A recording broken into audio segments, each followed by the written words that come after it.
Hello everyone, in this video I'm going to show you how you can create this text effect in CapCut PC. So this is a slice of vibration text effect. Alright, so first you can select, I'm going to select the black screen and go to text and select the bold text, and just for duration is only the duration of the text. So you can change for the text. Alright, and after done,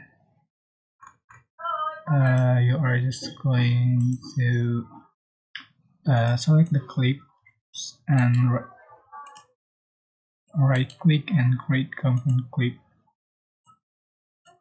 Go to effect and select the slice vibration. That's here in the trending, or you can see in night color. Here's slice vibration. This is pro effect. You have to join pro first to be able to use this effect, and that's it, right? And you can see final result. You can change for the color,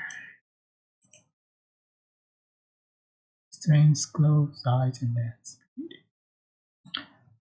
I hope this tutorial was helpful for you guys. Don't forget to like, comment, share, and also subscribe. Thank you so much for watching.